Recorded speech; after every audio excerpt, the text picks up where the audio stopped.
our newest adventure for first responder wellness. No one fights alone.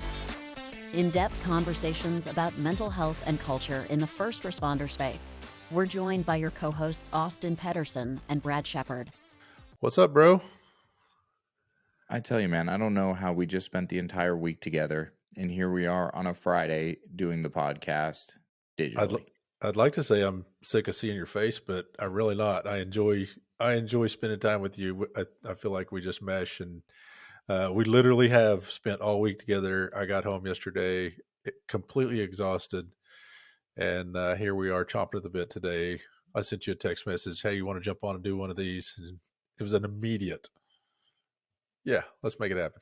Yeah, well, even though this is, we're sponsored and everything like that, but this is definitely one of my favorite things that we get to do every week, just because we could just sit and talk about cool shit, meet cool people, even though the ones between us are what they are, right? But foundationally, they're just two idiots bantering about what we don't really know a whole lot about. That's very true. That's very true. I have no problem saying that I am on the level of intelligence.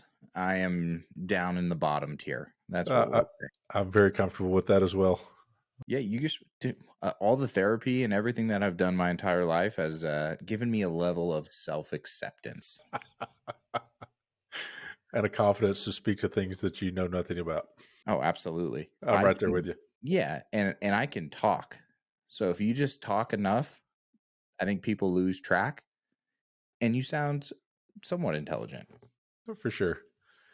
Well, I think I was really exhausted. I think today I feel pretty good. I think today would be a good conversation between us. But before we dive into anything too deep, I just want to, man, this week has been a good week. We've been working on this curriculum, and got the opportunity to put it in front of you and some of the staff to just say, hey, what do you think? And opportunity to really absorb some hypercritical, super devil's advocate type conversation pieces to this curriculum that we're trying to push out and roll out to agencies all over. And I'm excited about it, man. It was great feedback. It was a really good opportunity to take a look at it and spend some time with Ben. His perspective, that dude's so incredibly sharp and smart. Just give him an opportunity to get up there and do his thing, sing his song, right? Oh yeah, the 4.5 hours of video that I have, I watched some of that, and I mean it's so funny to see the kind of the banter back and forth, because you both you and I have sat in our fair share of presentations when it comes to this particular topic, right? Whether it's a couple days, one day, a week, whatever it may be. And when you guys design this, it does have the appearance to be something a little bit different. And so I think, like, I always knew it was that direction, right? But then to see it put into practice was really cool, just because I don't know anyone else that's doing it the way that you guys are planning on doing it. Well, it's a little bit of a gamble. And we knew that. I knew that when I was tasked with building this. We need to develop something that's a little bit different and unique, and building this from the context of using the mindset was to actually build this so that you could kind of the old quote, asking for a friend concept. That's what kept resonating with me, because so many times people in the audience, they offer up questions. Hey, I've got a friend, he's got a drinking problem. Seems like he drinks too much. How should I've got a friend that's having dark thoughts. I've got a friend that works too much. I've got a friend that's having trouble with his kids, or, hey, I've got a friend that her marriage is on the rocks. And, this concept of really taking it to the platform of within the curriculum to say, hey, we're going to give you that friend, and we're going to talk about, Brian and Sue up here, and really paint a picture.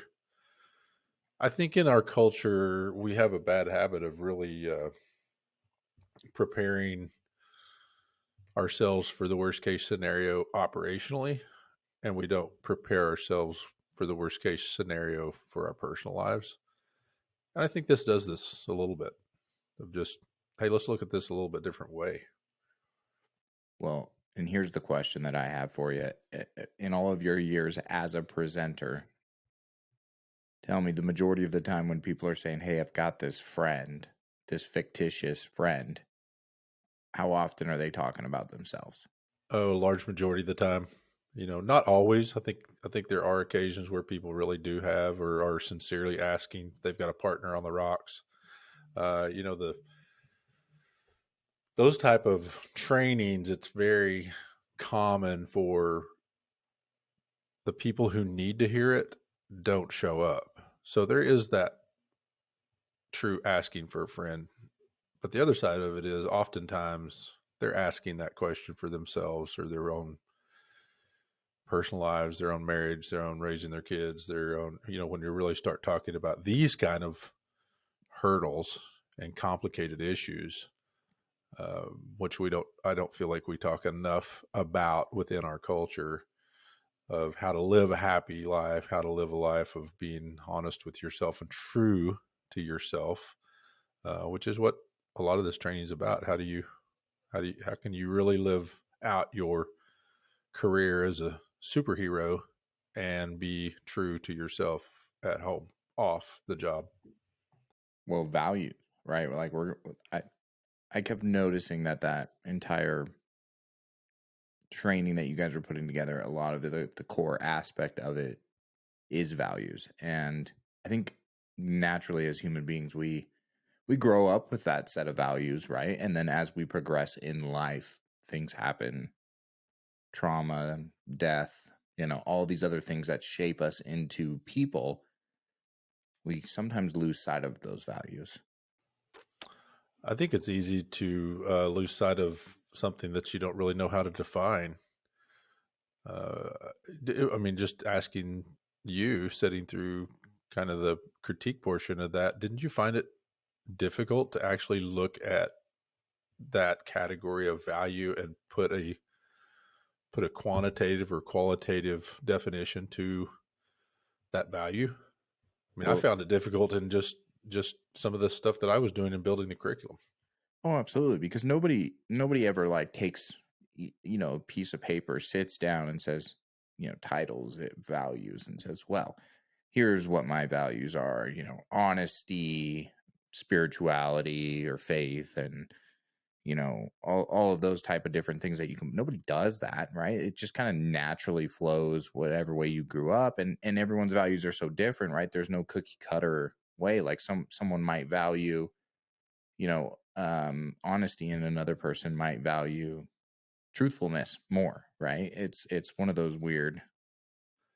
Absolutely. If you and the difficult transition is to put that value to words within, honesty. Let's just say honesty, put that into context of how do I live that value out?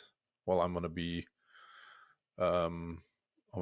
honest in my taxes. I'm going to be honest in my business dealings.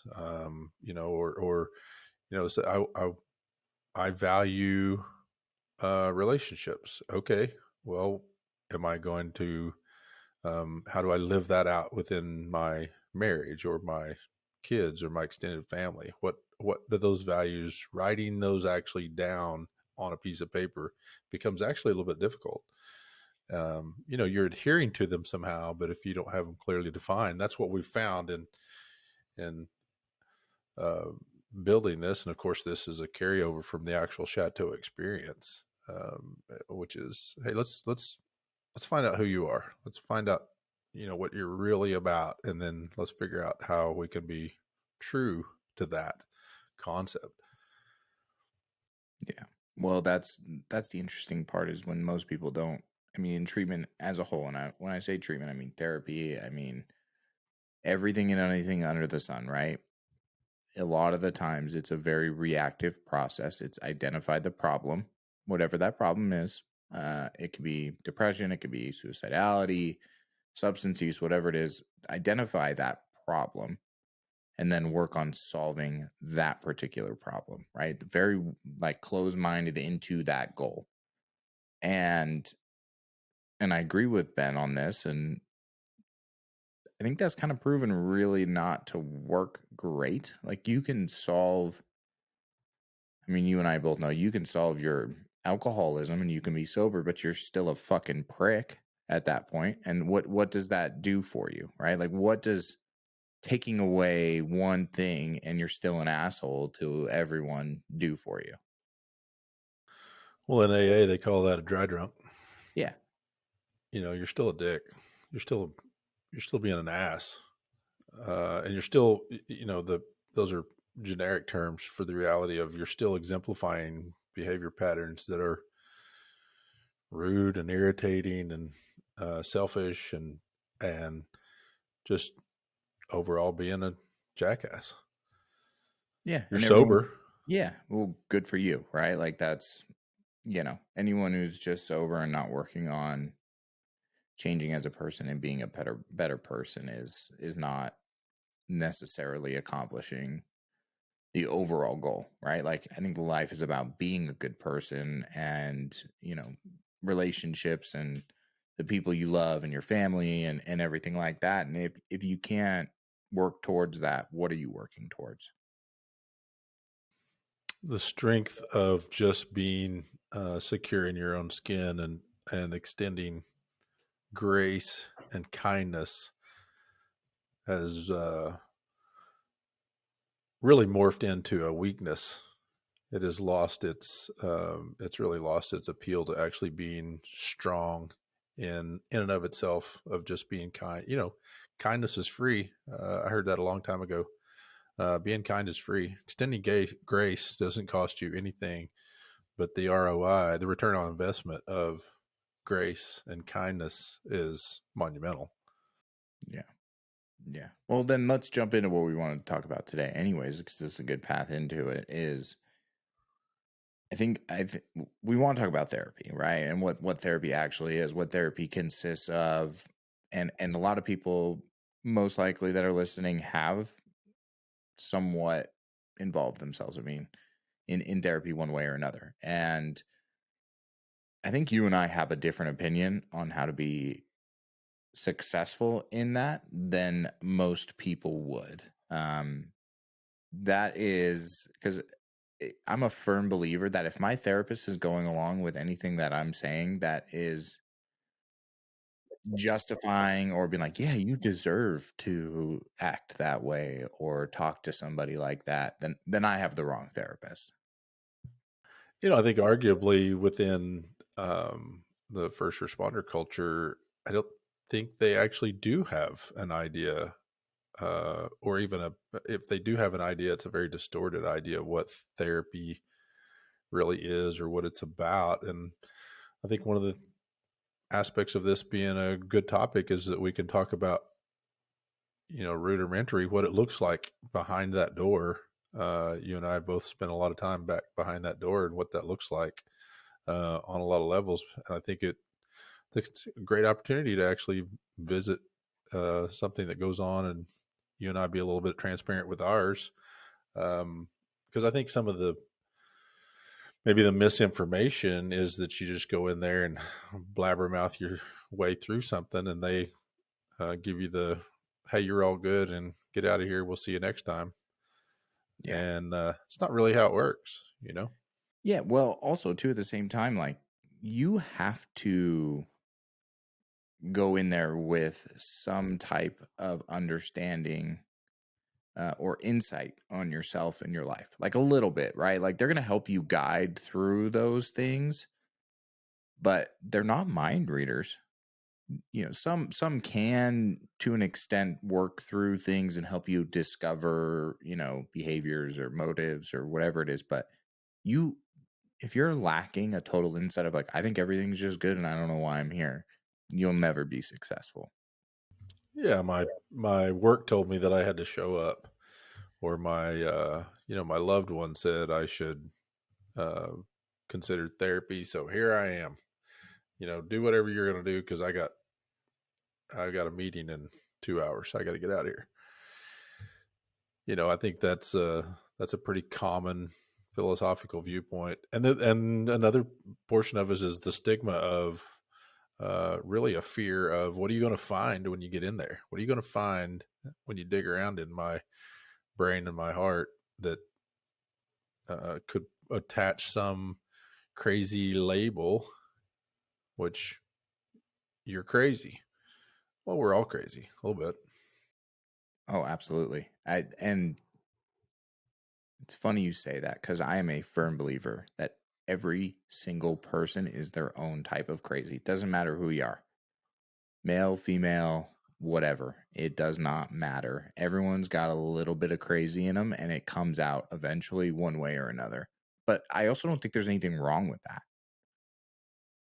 No, it's understanding yourself and leaning into it. Ryan Reynolds' Deadpool line, "Your crazy matches my crazy," right? Classic line. Love it. The reality is we're all made different. We all have different makeups and experiences and backgrounds. And it's, it's the life struggles that end up challenging that a little bit that leads us to, needing somebody to help us. I'll use a really rudimentary definition. I find this often the case. I relate it to being unhealthy in other categories a lot of time when I speak, which is, if your toe hurts, you're going to go to a toe doctor. If your heart's messed up, you're going to go to a heart doctor. It just so happens this is a head and heart type malfunction, as it were, of some type that you feel like, something's not working right. So I need to go to a head doc. I need to go to a shrink or a therapist, whatever label you want to attach that to within my presentations. A lot of times I tell people, in fact, I did it just this past week up in Minnesota. I said, a first responder wouldn't go 25, 30 years and never go see a medical doctor. You wouldn't do it. But we somehow think we can go 25, 30 years and never go see a therapist and expect at the end of those 25, 30 years to really be healthy. It doesn't make sense. That's not that. I mean, it's a part of our culture, and it's a part of what we adopt as being real, but it doesn't make sense when you say it like that. And when you think of it from the context of, am I ensuring good health within my retirement? Now you really start asking some challenging questions of, maybe I should go see a therapist as a preventative medicine.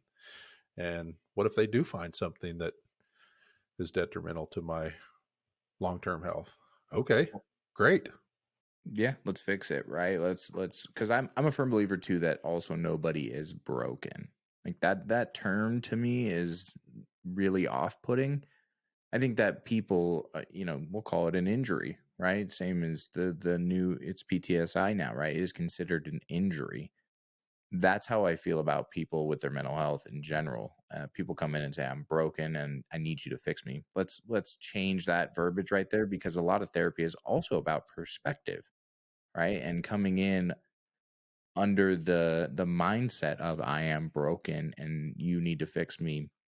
I personally feel like, and I've seen over the years, the decade or so doing this, is that's you start off in a worse place than if you came under the mindset of like, all right, something's going on, right? Let me have an open mind and let me walk in here and be open, honest, and truthful with this therapist, and we'll go from there. Because I've seen people that there's two perspectives, once again, with a client, and I'm guilty of this, where someone comes in and I'm like, there's no way in hell this person succeeds. Like, whether it's they're an asshole or whether it's they just have a lot. And then I've also been under the perspective of, this person is going to do amazing. And they don't. Well, let's be real there too. We and I feel like Austin, you've never been a first responder, but I've been around you so much. You really have this philosophical viewpoint of first responders that is very similar, and I feel like you get that concept really well. So the example you just posed was very common to the first responder culture. And the question really lingering in the back of everybody's mind when you go into the therapy office for the first time is, are you worthy of my words? Are you worthy of my transparency? And am I going to allow my own curiosity to unfold within this office? That's the first one. Well, actually, no, to be clear, the first step is actually being transparent enough to go to a therapy office. I feel like that's the first hurdle. Okay, I'll go. Okay, I'll go. Somebody's telling you to go. But I think that then the second hurdle is, are you worthy of my transparency? Are you worthy of my story? Are you worthy of, have you earned enough respect? Am I going to trust you? Are you worthy of my trust? Right? Does that make sense? Yeah, no, 100%. And I think you're right, because that's also what I've seen as a big difference, is that trust factor. I mean, just for example, this is a classic thing that happens when we put somebody into treatment. Is over the phone with myself or another person, you'll get a snippet of what is going on with somebody, right? And that is because they allow a little bit of trust to give you enough to say, like, yeah, okay, like here's kind of what's going on with me. And then when they come in and they walk through the doors and they get a different level of understanding and they see people that are there to help them and everything, all of a sudden this massive amount of information comes out. And you'll get a call from, say, the medical team or the therapy team, and being like, did you know all this? Like, no, I had no idea. They never told me. This is the information that I got out of them. So you're exactly right. I think that's a little bit of a test, right? They give you enough information to test you. I shouldn't say they. I was the same, and still a little bit on that level of, I'm going to give you enough information to test you to see if you're worthy of my trust or my. And so true with Chateau itself. They come in. I did the same thing. Are you worthy of are you going to hurt me? It's a protective mechanism of sorts. Are you going to take care of me? Are you going to take care of my stories? Even just recently, I don't know, it was maybe a month or two back. I'd helped, I was working with a firefighter, great guy,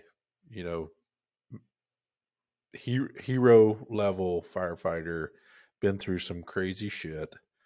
Finally got him into a therapy office. He called me drunk that night. He said, yep, I went to therapy.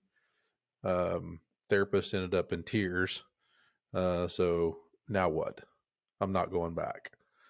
Was that therapist? I'm not saying, I'm not banging on the therapist. That's not what I'm saying here, because these are hard stories. These are difficult, really difficult stories. And if you're not prepared for them, they're going to be rough. But he felt like his trust was lost. His story was lost. And we had to work through that. We had to work through with, what's that going to look like? Are you going to give them another chance of, it's okay that they were in tears. It's okay that they touched their heart. And, what your story was really difficult. But the reality of it was, he was testing that therapist to see if they could handle what he was fixing to unpack. And he wasn't even, that was just step one. He wasn't even close to unpacking what was really going on with him. Yeah. Well, and then two, once again, I'm a firm believer that for therapy to be successful, this therapist has to be able to challenge someone's mindset or challenge beliefs or challenge thoughts. So if this therapist comes in and can't even handle the story, how are they supposed to help this person by challenging their thoughts and their beliefs? Right. That's where that piece comes in.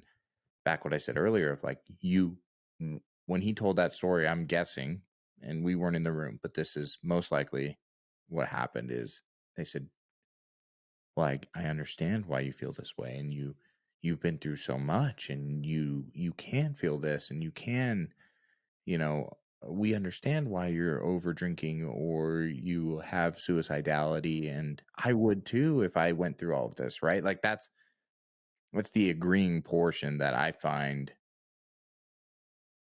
not okay.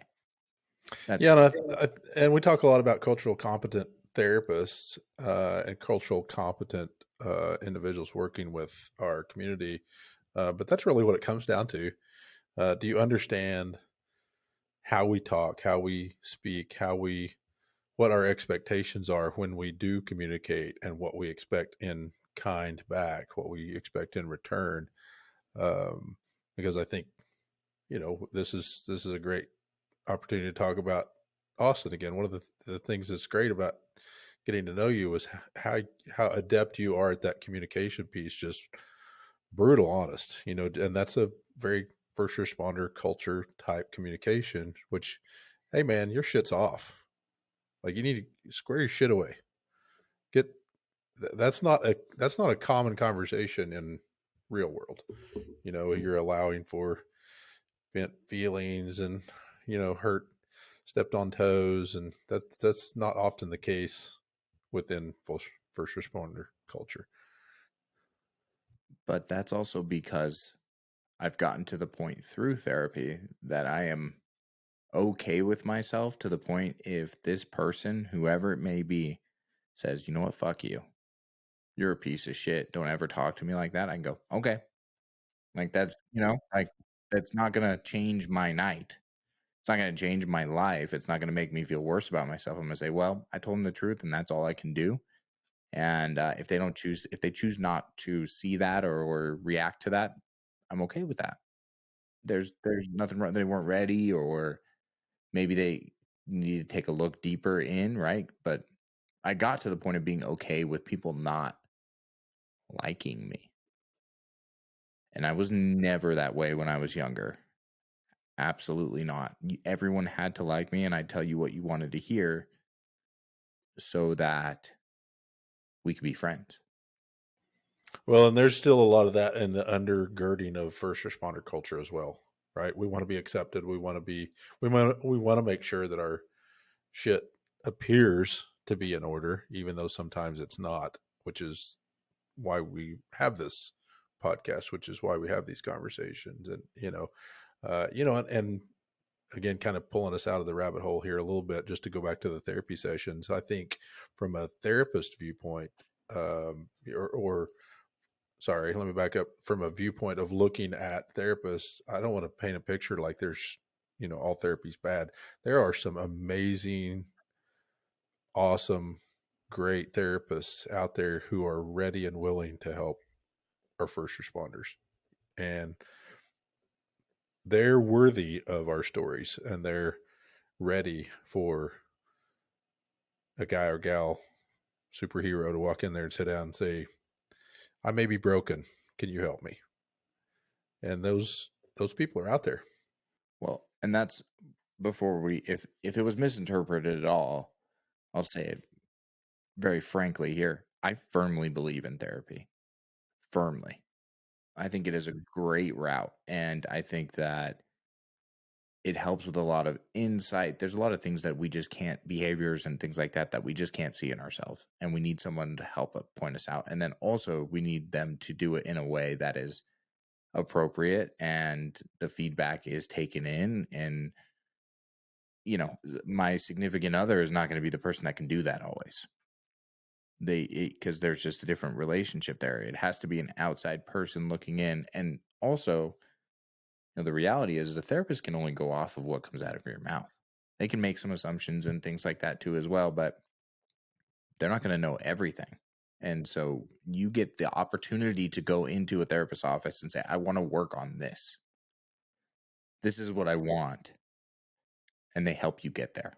And I think that's why therapy oftentimes has a feel like it takes a long time. Like I've been in therapy for years and nothing's working. That begs the question: how transparent are you? Because I agree with you wholeheartedly. Same viewpoint. Therapy is amazing and is well needed at times. It's a tool to be used, and it's an amazing tool. And I think it from the context of connecting the dots.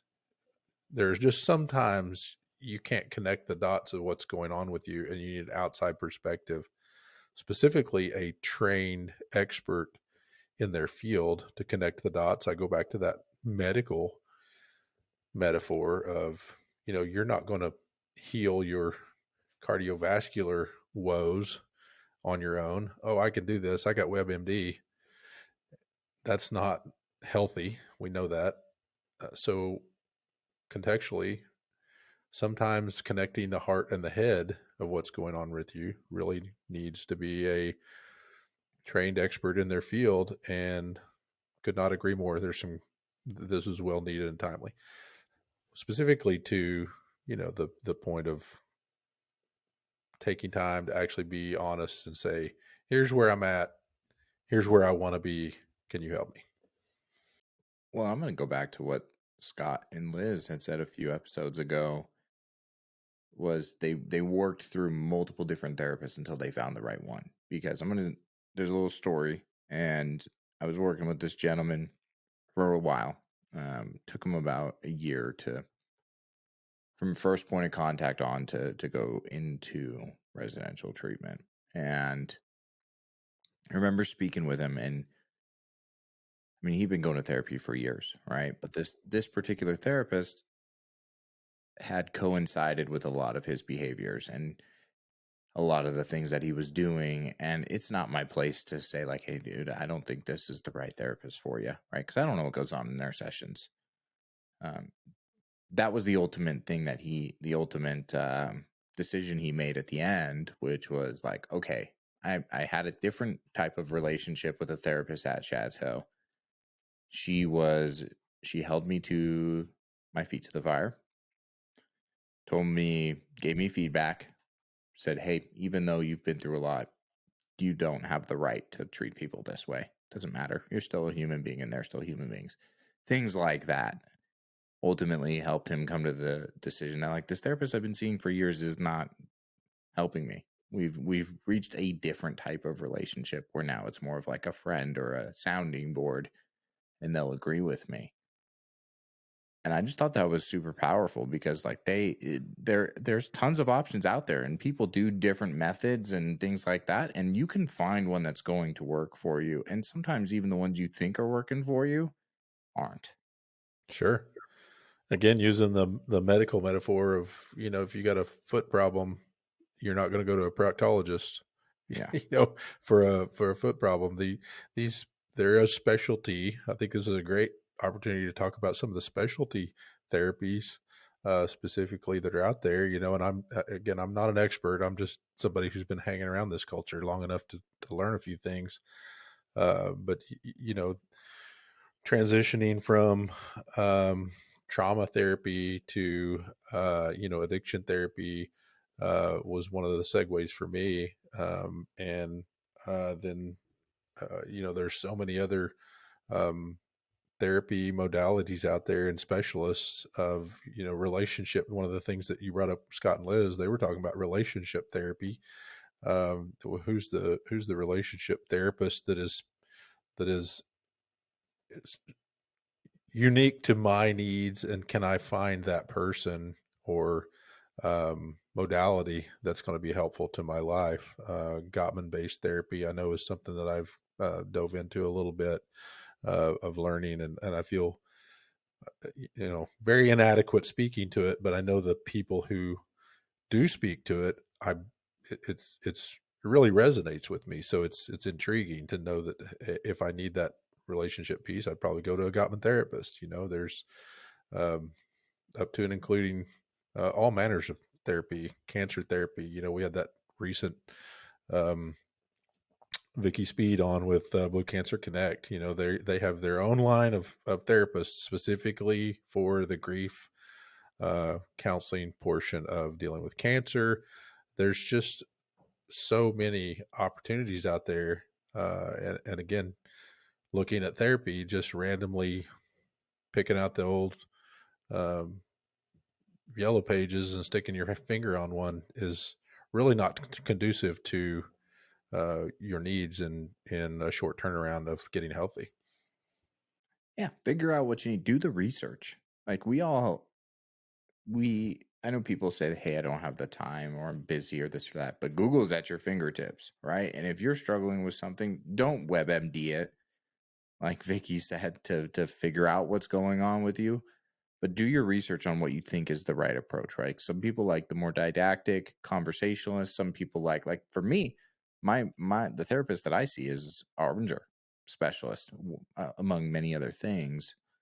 But that was because I needed that mindset work. I needed to understand. I was viewing people as objects, which is a broad term there, and I was using them as vehicles instead of seeing them as people who struggle with the same thing that I do. And so I needed somebody to be able to phrase that to me in a way that made sense. And so I did a little bit of research and I searched around and asked around and found the one that works for me.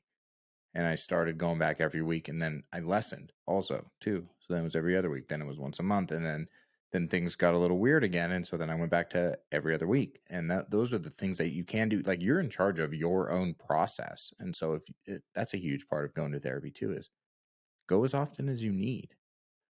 If it's once a week, go.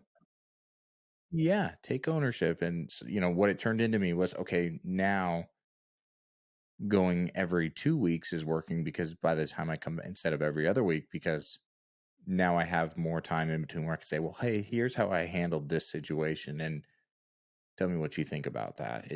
Am I working towards my goals or am I not? Yeah. Good therapy. My experience has been good therapy has been a good working relationship between you and the expert that allows you the opportunity to do more work outside the office than inside the office. So my opinion would be, if all the work is just culminating inside that office, that's really not good therapy. A good therapist is going to give you homework. They're going to give you challenges. They're going to give you different viewpoints to look at throughout the course of your life and your day, your daily living, work culture, home culture, whatever that is. I feel like that is what denotes a good therapy relationship on a pathway to health. Yeah, because you'll get the opportunity to be an asshole every single day. That's the reality, right? Like, through natural conversation and through interactions, we will get the opportunity to enact some of the stuff that we need to be better humans, or not, right? Like, or we can react in a way that is damaging, and whether it's physical, emotional, whatever, towards other people as well. So each day we have a new opportunity to choose on how we react to people, and especially in the first responder community, because you're interacting with the public, and you're also interacting with the public during crisis times in their life. So you get to practice in that job more than most people would, right? Like, that's Well, I think, I think and probably circle around and as I'm looking at this, we probably need to shore this up a little bit. I think as we kind of close this thing out, I would actually challenge anyone listening to, if you haven't done some of the things that we're talking about, which is looking at your uh, emotional and mental health piece, I would challenge you to take a good examination of it and see what that looks like long term. Am I really being honest with myself about my mental and emotional health? And career wise, I have met so many really good officers in my career that through the course of their career, they were good and come across good and believe that they were good. And then when they hit retirement slows you down to such a slow point that you have nothing else to do but to examine historically some of the things that went on in your life. And now you're a little bit off. Now you're a little bit off bubble, as it were, just to say you're not right. That's that feeling of, something's just not right. and examine that so that retirement is right for you.